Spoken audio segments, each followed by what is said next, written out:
दिल्ली विधानसभा चुनाव 2025 में आज बात करेंगे। राहुल गांधी की जो रैलियां हो रही हैं वो लगातार एक दिल्ली विधानसभा प्रचार में कांग्रेस को का संभाल दिया उन्होंने और लगातार उस पर काम कर रहे हैं। और इससे विशेषकर जो आम आदमी पार्टी है उसका गणित बिगड़ सकता है, ये संभावनाएं लगाई जा रही हैं। साथ ही जो इंडिया गठबंधन एनडीए के खिलाफ लोकसभा में बना था उस पर अब सवाल उठ रहे हैं। तो इन सारी चीज़ों पर इस वीडियो में चर्चा करेंगे। आप वीडियो को अंत तक देखना। नमस्कार, मैं नंदन सिंह बिष्ट। आप देख रहे हैं इमेम दस्तावेज। अगर आप इस वीडियो को यूट्यूब चैनल पर देख रहे हैं और चैनल पर नए हैं तो चैनल को सब्सक्राइब करें और बेल का आइकन भी दबाएं ताकि जैसे मैं वीडियो डालूं उसकी इन्फॉर्मेशन आपको मिले।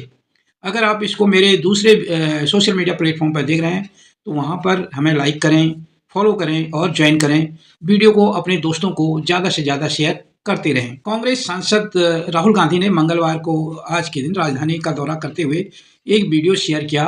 उसमें उन्होंने कहा कि जो केजरीवाल को तंग कसते हुए कहा कि ये केजरीवाल जी की चमकती हुई दिल्ली है, पेरिस वाली दिल्ली है। क्या कहा वो मैं आपको वीडियो में सुनाता हूँ। देखो दिल्ली देखो, चमकती हुई दिल्ली है, पेरिस जैसी दिल्ली है, सब जगह यही हाल है। दरअसल राहुल लगातार केजरीवाल की जो आम आदमी पार्टी के संयोजक हैं उन पर हमलावर हैं। सोमवार को एक मीटिंग की थी उन्होंने सीलमपुर में, कांग्रेस की चुनाव प्रचार की शुरुआत की थी और उसमें उन्होंने केजरीवाल पर हमला किया था। कहा था नरेंद्र मोदी और केजरीवाल एक जैसे हैं, दोनों अडानी के मुद्दे पे कुछ नहीं बोलते, दोनों आरक्षण जातिगत जनगणना के ऊपर कुछ नहीं बोलते, दोनों महंगाई पर चुप रहते हैं। और दूसरा जो और मुद्दे थे उन्होंने केजरीवाल को घेरते रहे। तो अब ये सवाल उठता है कि जो इंडिया गठबंधन बनाया गया था उसका क्या होगा, क्योंकि आम आदमी पार्टी भी इंडिया गठबंधन के हिस्सा है और कांग्रेस भी है। कांग्रेस तो उसका नेतृत्व कर रही है।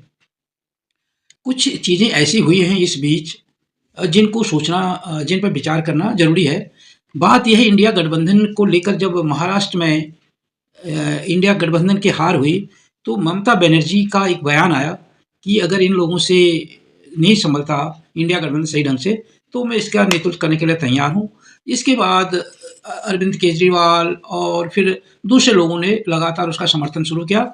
यानी ऐसा लगा उस बयान से, ममता बनर्जी के उस बयान से, कि जो ये क्षेत्रीय दल हैं ये इंडिया गठबंधन में कांग्रेस को कमजोर करने के ऊपर उतारू हो गए और तरह तरह के अलग अलग जगह से, भले ही साउथ से वो आवाज़ नहीं आई परंतु नॉर्थ में जो क्षेत्रीय संगठन, चाहे आम आदमी पार्टी हो, चाहे समाजवादी पार्टी हो और जो दूसरे संगठन थे, उन्होंने ये बातें कही। अब ये जब इसको थोड़ा सा अगर हम पीछे जाके मुड़ के देखें, मैंने अपना एक वीडियो पहले भी वो किया है, डाला है। उसमें हमने कहा है कि जो एक जो रस्साकसी है इंडिया गठबंधन के अंदर, जो क्षेत्रीय दल है उनको राष्ट्रीय दल से यानी कांग्रेस से डर लगने लगा है। कहीं ये हमें कमज़ोर ना कर दें या हमें ख़त्म ना कर दें, वो डर सताने लगा है। और ममता बनर्जी, अगर बात की जाए इंडिया गठबंधन में जो नेता हैं, वो अगर नीतीश कुमार के बाद अगर कोई कमज़ोर करने वाला रहा है इंडिया गठबंधन को, वो ममता बनर्जी रही हैं, जो आज ये कह रही हैं कि मैं इसका उसके संभाल सकती हूँ, मैं इसका नेतृत्व कर सकती हूँ। उन्हें वो बात याद रहनी चाहिए जब उन्होंने कहा मैं ये गठबंधन में नहीं करूँगी, मैं दूसरे राज्यों में भी इनके खिलाफ लड़ूंगी। और ना ही उन्होंने कोई गठबंधन किया और कांग्रेस के मजबूत नेताओं के खिलाफ अपने वो क्रिकेटर को उतार कर उनको भी हरवा दिया। तो ये चीज़ तो ममता बनर्जी की ईमानदारी इंडिया गठबंधन के साथ कितनी थी उससे पता चलता है। अब रहा कि उन्होंने ऐसा बयान क्यों दिया, क्योंकि एक अच्छा मौका था। हरियाणा में कांग्रेस जब लग रहा था सबको कि कांग्रेस जीत रही है, चुनाव हार गई। महाराष्ट्र में भी एक अच्छा था, महाविकास आघाड़ी के पक्ष में जो शिवसेना, उद्धव और शरद पवार और इनके बीच में कांग्रेस का जो तालमेल था उसका भी अच्छी संभावनाएं लगाई जा रही थी, वहां भी वो चुनाव हार गए। तो ममता बनर्जी को एक मौका मिल गया कि कांग्रेस के खिलाफ कुछ माहौल बनाया जाए। उसकी वजह क्या है? उसकी वजह है पश्चिम बंगाल में विधानसभा के चुनाव होने और कांग्रेस भी वहां इनके खिलाफ चुनाव लड़ेगी, भारतीय जनता पार्टी भी लड़ेगी। अब क्या होगा अगर इंडिया गठबंधन वाली बात नहीं होगी तो वोट बटेंगे, वोट जो बटेंगे वो बटेंगे, इसको एक मुश्त वोट मिलेगा भाजपा को अपना और इनका वोट बटेगा। उसके लिहाज से ममता बनर्जी ये चाह रही है कि मैं अपने को यहाँ पर मजबूत करूँ इंडिया गठबंधन का एक नेता बनकर, और उससे कांग्रेस कमजोर हो जाएगी और मुझे फायदा होगा। और इसी को देखते हुए दिल्ली में आम आदमी पार्टी ने भी उस समय समर्थन किया कि हाँ हम इस बात का ममता बनर्जी का समर्थन करते हैं। उसकी वजह भी यही थी कि दिल्ली में भी भाजपा के अलावा अगर भारत किनके खिलाफ लड़ सकती है तो कांग्रेस आ सकती थी, और कांग्रेस चाहे जितना भी वोट काटेगी वो आम आदमी पार्टी की काटेगी। वहीं जो यूपी है या दूसरे में जहाँ पर क्षेत्रीय दल हैं जो इस बात को वो कर रहे हैं, जिन्होंने उस समय ममता बनर्जी का नेतृत्व करने की बात का समर्थन किया, तो उनका उद्देश्य यही था कि हमारे अगेंस्ट जहाँ पर कांग्रेस है वो कमजोर रहनी चाहिए, और कमजोर वो तभी रहेगी जब इंडिया गठबंधन का नेतृत्व उससे दूसरे के पास चले जाएगा।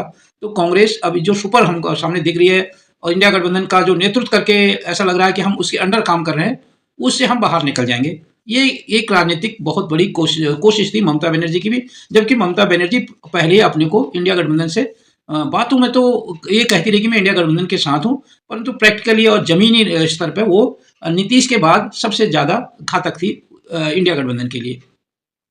इधर कांग्रेस के लिए, कांग्रेस को जो जरूरत थी इंडिया गठबंधन की वो केवल लोकसभा के लिए थी। लोकसभा में वो ये चाहते थे कि वोटों का बंटवारा हो, जितना भी हो वोट एकजुट मिले, जो भाजपा के खिलाफ वोट है वो एकजुट हो जाए, और वो उसके लिए उन्होंने वो कोशिश की। उस कोशिश में कुछ राज्यों में कामयाबी मिली और कहीं वो कामयाब नहीं हुए, और उसमें जो एक राज्य था ये पंजाब, वो भी शामिल है, जो आम आदमी पार्टी और कांग्रेस जहां आमने सामने लड़ी। अब दिल्ली के विधानसभा चुनाव में वही स्थिति आ गई जो पंजाब में थी। अब इसको लेकर आम आदमी पार्टी का परेशान होना स्वाभाविक है, क्योंकि एक तो वो इनका एक चौथा चुनाव है, 3 चुनाव आम आदमी पार्टी जीत चुकी है, तो उनके खिलाफ जो एक माहौल बनाया हुआ करप्शन को लेकर जो उनको जेल हुई है, और इस बार भारतीय जनता पार्टी जैसे बीच-बीच में वो आ रहा है कि कितने प्रकार के जो हथकंडे हैं वो सारे आजमा रही है कि कैसे इसको कमजोर किया जाए, आम आदमी पार्टी को दिल्ली की सत्ता से बाहर किया जाए। उसके लिए पूरे जोर भारतीय जनता पार्टी ने लगा रखा है।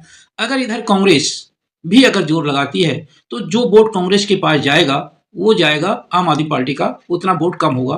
तो अब ये चिंता आम आदमी पार्टी को सता रही है। तो आम आदमी पार्टी लगातार ये बात कह रही है कि कांग्रेस भारतीय जनता पार्टी की बी टीम है, और जबकि कांग्रेस को कमजोर करने के लिए जहां जहां चाहे वो उसमें 2014 में जब मोदी जी पहली बार प्रधानमंत्री बने, तो उनको भी बीजेपी को सत्ता में लाने की भूमिका निभाने वाली आम आदमी पार्टी है। उसने सबसे ज़्यादा कैंडिडेट अपने पूरे देश में उतारे, और उन्होंने काफ़ी वोट काटे, और जिसका फ़ायदा भारतीय जनता पार्टी को मिला।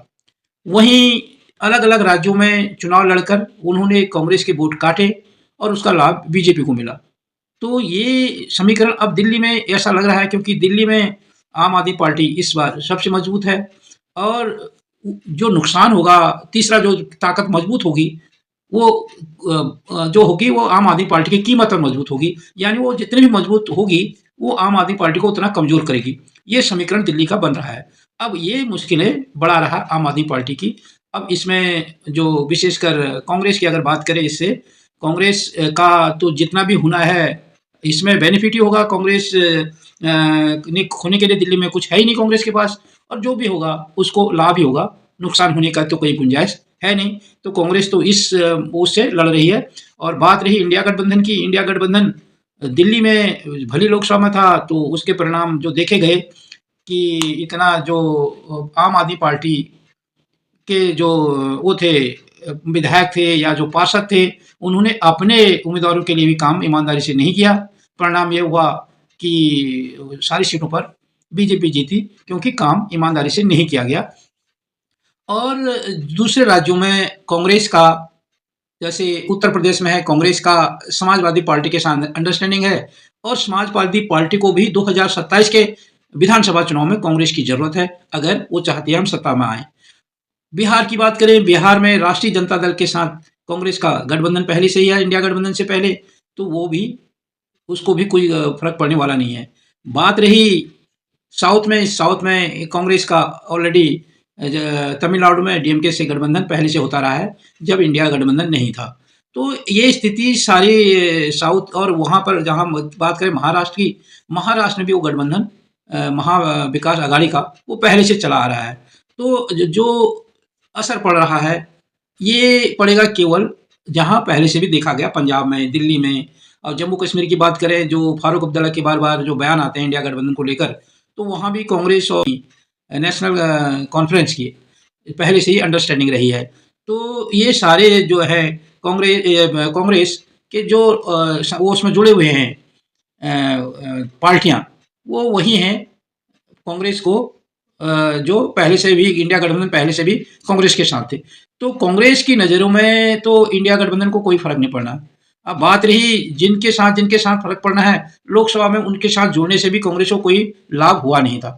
तो अब ये कांग्रेस अगर पूरी ताकत से दिल्ली में लड़ती है तो ये केवल आम आदमी पार्टी को नुकसान पहुंचाएगी, और उसका लाभ इतना जरूर है कि बीजेपी को मिलेगा, जिसके खिलाफ कांग्रेस भी है। आपसी झगड़े में ये तो निश्चित है कि लाभ भाजपा को मिल रहा है। आम आदमी पार्टी ने जो और विधानसभा चुनाव लड़े जहां कांग्रेस को नुकसान पहुंचाया, वो भी देखना पड़ेगा। हर एक राजनीतिक दल को अपना भविष्य देखना है, अपने बारे में सोचना है। राजनीतिक दल बना है तो वो तो है नहीं, एनजीओ है नहीं कि बैठ के समाज कल्याण करते रहे।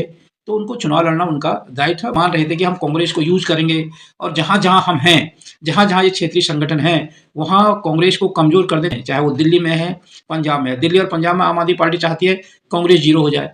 पश्चिम बंगाल में ममता चाहती है कांग्रेस जीरो हो जाए। और दूसरे जो राज्य हैं वहां भी वो चाहते हैं, जैसे महाराष्ट्र में भी बात हुई थी कि जब लोकसभा चुनाव हुआ तो गठबंधन में से सबसे ज्यादा सीटें विधान लोकसभा की कांग्रेस को मिली। तो वो भी उनको एक वो था इस बात साइकोलॉजिकली कि भाई यहाँ पर कांग्रेस मजबूत हो गई है। तो इंडिया गठबंधन के घटक थे और क्षेत्रीय थे, उनको ऐसा लगा कि कहीं कांग्रेस का ग्राफ बढ़ ना जाए, और हमारा कांग्रेस का ग्राफ बढ़ेगा तो जो हम क्षेत्रीय संगठन बने हैं वो केवल राष्ट्रीय दलों की कीमत बने, यानी राष्ट्रीय दल कमजोर हुए हैं और तब क्षेत्रीय दल बने हैं। अगर राष्ट्रीय दल मजबूत हो जाएंगे, चाहे वो कांग्रेस मजबूत हो चाहे वो बीजेपी मजबूत हो, तो क्षेत्रीय दलों के ऊपर संकट आ जाएगा। इसलिए जो इंडिया गठबंधन के अंदर जुड़े हुए क्षेत्रीय दल हैं वो थोड़ा सा राजनीतिक पैंतरेबाजी कांग्रेस के साथ खेल रहे हैं, और ये कांग्रेस उनका ये पैंतरेबाजी खेलना कांग्रेस को सजग करेगा और उनका जो खेल है वो बिगाड़ सकता है। इसमें आप सबकी क्या राय है, आप अपनी टिप्पणी में जरूर लिखना। अगर आप इस चैनल पर नए हैं तो चैनल को सब्सक्राइब करना और बेल का आइकन भी दबाना। अगर आपको वीडियो अच्छा लगा तो आप इसको लाइक करना और अपने दोस्तों के साथ भी शेयर करना।